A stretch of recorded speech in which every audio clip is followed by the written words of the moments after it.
Et pour parler de décoration intérieure, une spécialiste sur ce plateau, Stéphanie Leclerc. Bonjour Stéphanie. Bonjour Valérie. Décoratrice d'intérieur, créatrice de décoquetterie. Alors vous allez nous proposer, avant de parler de la tendance des papiers peints, nous proposer justement de réaliser, peut-être ce week-end, de réaliser justement un cadre avec des notes de musique ou autre chose. Ou d'autres papiers, effectivement. Ouais. L'idée, c'est d'aller voir un petit peu ce qui nous reste dans les tiroirs et de récupérer les plus beaux papiers qu'on a. Et effectivement, on peut aussi aller chercher dans des bouquins. C'est ce que j'ai fait avec un livre de musique. On prend un beau cadre. Alors, un beau cadre. Moi, j'ai choisi du bois brut. Ouais. Il est très grand. J'ai utilisé un plus petit dans mon exemple, vous allez voir. Après, on peut en choisir un aussi de couleur noire, de couleur métallique, une couleur plus flashy. Et on fait du découpage et du pliage. Alors, on va regarder tout de suite les images. On est allé dans votre atelier. Vous avez réalisé justement un de ces cadres. Alors là, vous avez pris du papier. Au niveau du matériel quand même nécessaire, une règle métallique et un cutter de précision, un crayon. Et puis, moi, j'ai une petite plaque pour protéger la table. C'est assez important. D'accord. Donc, la première des choses à faire, c'est de choisir son papier, comme on le disait, et de dessiner une composition. Comme là, j'ai choisi des triangles que je mets de manière un petit peu aléatoire. C'est des formes géométriques que j'ai choisies, mais on peut très bien décider de le faire, par exemple, avec des petits cœurs pour la Saint-Valentin très bientôt, des fleurs, des papillons. Ouais. Donc, une fois qu'on a dessiné sa composition, on va venir découper les côtés du triangle en laissant une partie, c'est-à-dire la partie centrale de la forme qu'on a dessinée, on la garde et on va replier les deux parties qui sont maintenant coupées, finalement. Et puis quand on le met... C'est une partition. Comme je ne suis pas musicienne, je me suis dit que ça me servirait plus au mur. Et on met en fond quelque chose qui contraste assez fort. Donc là, un rose assez flashy. Donc ça, on peut le mettre dans des cadres de différentes tailles, au mur ou posé sur un meuble. Mais là, c'est vraiment selon les goûts, selon les couleurs que l'on aime, et on fait ce qu'on veut. On peut mettre tous les motifs que l'on veut et toutes les couleurs que l'on veut. C'est original. J'ai ramené un autre modèle pour montrer qu'avec des couleurs un petit peu différentes, moins flashy, du noir, du doré, on peut aussi... Et ça revient, c'est pas excessif. On prend du papier et puis un cadre qu'on choisit. Tout à fait. Pour vous donner une idée, sur le petit qu'on va fabriquer, on est à moins de 10 €. Et sur celui-ci, on est entre 25 et 30 €, je crois, mais essentiellement pour le cadre en réalité. Alors, il y a aussi les papiers de peint. Et là, il y a une tendance. Chaque année, c'est vrai qu'il y a une tendance ? Oui, alors plus que chaque année, en fait, en réalité, il y a des collections qui sortent tout au long de l'année. Et donc, on ne change pas tout le temps. On ne change pas tout le temps, c'est vrai. Mais du coup, on peut faire pièce par pièce, tranquillement.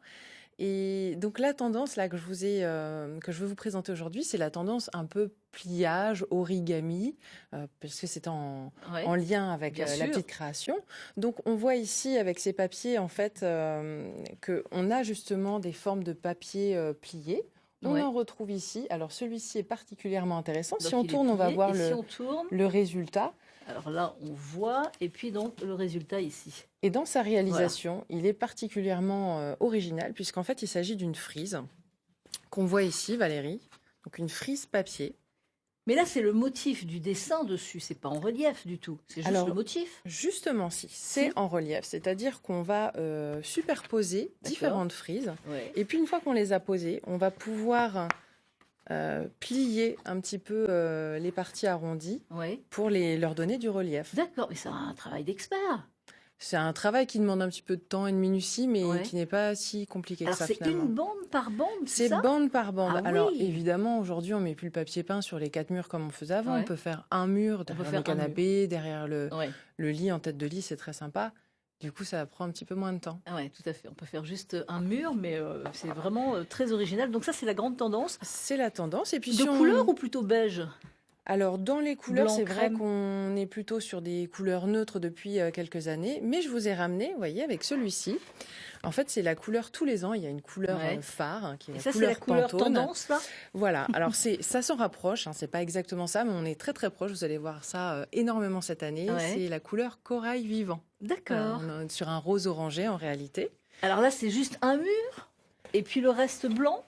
Ou vous faites Alors, toute une pièce comme ça, c'est assez alors, on chargé peut, quand si même. on a envie de faire quelque chose d'audacieux, Oui, moi je pense que quand on n'est pas trop habitué à la couleur ou aux choses un peu audacieuses, on fait un mur un pour mur. délimiter, structurer l'espace Et le reste en blanc, en et le peinture. reste en blanc ou dans une couleur neutre. Et ça peut être d'ailleurs en papier peint, mais un papier peint Ouais. sans motif. Vous conseillez, par exemple, ce mur, et puis un mur avec des tapisseries, et le reste en tapisserie neutre ou en peinture. Ça dépend de l'état des murs en réalité. Mais D'accord. effectivement, que ce soit un papier peint neutre ou une couleur neutre en peinture, Ouais. en termes de style, on sera à peu près sur la même chose, sauf que le papier peint va apporter une texture et une chaleur supplémentaires que la peinture apporte plus difficilement. Alors là, il y a d'autres couleurs aussi. Ça, c'est une couleur Oui, tendance pour alors cette année? ça pour le coup, les couleurs bleues, les bleus Mm. verts, on en voit énormément depuis une paire d'années. Ça ne se démode pas, pour le moment en tout cas, donc ça Ouais, fonctionne bien. ouais. On le voit dans différents coloris, on revient à des couleurs neutres. Celui qu'on a vu ici,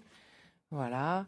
On a d'autres types aussi de pliage, vous voyez, il y a vraiment toute une collection complète dans cet esprit-là. D'accord. Et puis, alors sur ces papiers-là, si on est un petit peu plus feignant, entre guillemets, qu'on n'a pas envie de faire la frise Ouais, comme tout à ouais, l'heure, c'est vraiment en rouleau. On le voit ici, là par exemple, c'est un tressage de papier. ouais. Et Donc on là, c'est a, déjà fait, hein, voilà, c'est déjà fait. c'est Et ce déjà qui est fait. intéressant, c'est le côté mat brillant qui Ouais, apporte ouais. vraiment Ce une texture mélange, voilà. supplémentaire. Le coût, est-ce que ça revient cher, justement? Alors Parce pour que ces c'est deux tendance collections que je vous ai ramenées, on est entre 60 et 70 euros du rouleau. du rouleau. D'accord. Donc c'est assez raisonnable quand on fait Un seulement mur, un mur. juste un mur, par exemple. Exactement. Merci beaucoup Stéphanie Leclerc pour nous avoir fait découvrir la tendance des papiers peints, parce que ça change tout le temps, et puis de réaliser, pourquoi pas, justement, ces cadres chez soi. Merci beaucoup. Merci Valérie.